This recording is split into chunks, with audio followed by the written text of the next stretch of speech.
What's your name and where were you last stationed and what was your last rank? My name is Kay Kaiser and Army, Fort Gordon, Georgia, Sergeant. And where do you call home? Oh my goodness. Well, I grew up in Michigan.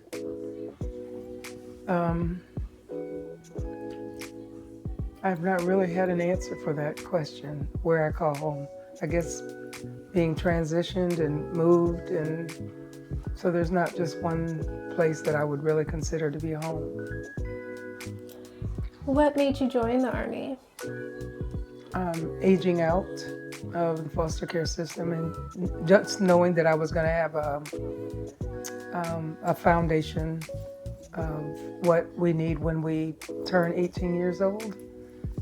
So that made it simple to just sign the dotted line and hop on in there. Mm-hmm. And what was the hardest part about joining? Not knowing what was next.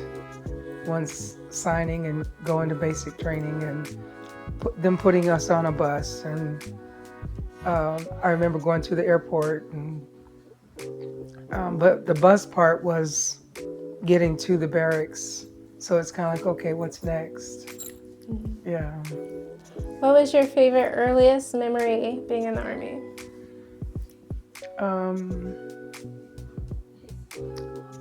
Meeting new people. Yeah, I would say that's probably knowing that all these other people signed up as well. Yeah. And what was the hardest moment for you?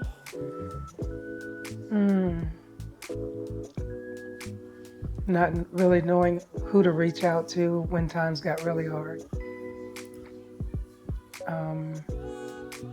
Most people would get mail, and I didn't, so that's hard when your name's not called out to get some mail. And what was your proudest moment?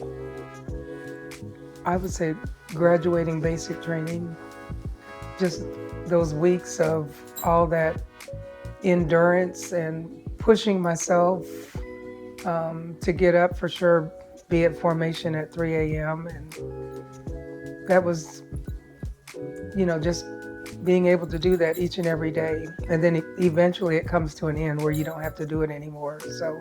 Mm-hmm. What advice would you give to a girl or a woman interested in joining the military? It's definitely a beautiful way to start your life journey as an adult. Adventure, meeting new people, gaining additional information and education, and that you can be successful. I would just say just being successful and moving forward in the system. Just keep going, keep graduating, just keep on keeping on. I guess I'll say that. And where do you see yourself in the next 10 years?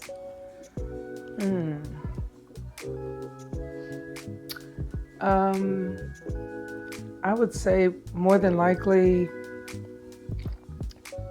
doing something major for foster youth. I feel like I served with Uncle Sam. Now I want to serve those that cannot help themselves. So probably just making sure that they receive their mental health, their counseling, and just knowing who they are and knowing their identity, and just helping them to journey to where they need to be. What was something that you haven't done in your military career that you wished you had? Oh, I really wish I would have served a complete 20 years so that I could have said that I retired, from the military. I served for 2 years, and I feel like if I had the right adults in my life who would have said, like keep going, keep graduating, keep doing this, keep doing that, I would have made it all the way to the end. Yeah. What do you feel was the most challenging part of being a woman in the military? Men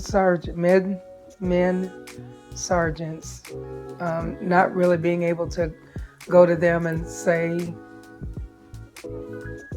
what I needed, or there wasn't like a soft woman to go and talk to.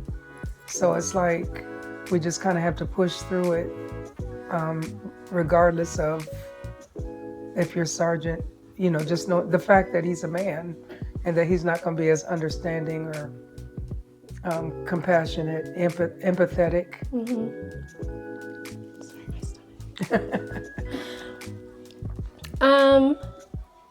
And why did you decide to join the Glory and Glamour campaign?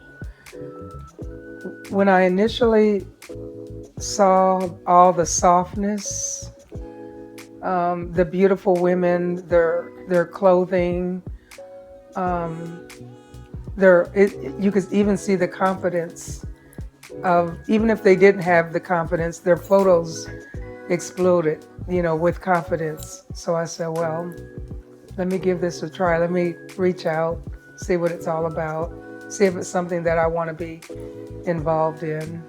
And I felt like it would be a great way to even elevate my own self-esteem for those days when maybe I don't feel like I'm worthy, or but I loved all the softness that I had seen. And the cost was inexpensive also. It's like, okay, this is affordable. And I also said, I'm worth it. So that's what really kind of drew me in, was, the cost, and then how all the ladies were displayed. And it was just absolutely beautiful. How did you enjoy the photo shoot? Oh my goodness. Being pampered. And I would say it just felt exhilarating, just knowing that I'm the focus for these few hours. And it's like being in the moment and not having negative thoughts about I'm not worth it, or why am I going through all this, but just I had to continue to say that I'm a daughter of the King and this is what he would want for me. So that's what helped me to just enjoy the time that I've been here today. What does the word legacy mean to you? And what would you want your legacy to be? Legacy is, wow. I would say having a good name, and for people to know that that I'm a follower of Christ, which my children and grandchildren know that, and the people that the Lord has placed in my life, and that I've been a good steward with the life that the Lord has blessed me with. So that's how I would want to be known while I'm alive, and then even once I pass on, that the life that I've lived and pursued, and even working on doing this, helping my children and grandchildren to understand that they need to do the same. That's the last question I have. Oh, okay. Thank you so much for the interview. I appreciate it. Yes, ma'am. And I'm going to show you your pictures. Okay. So That'd be great. All right.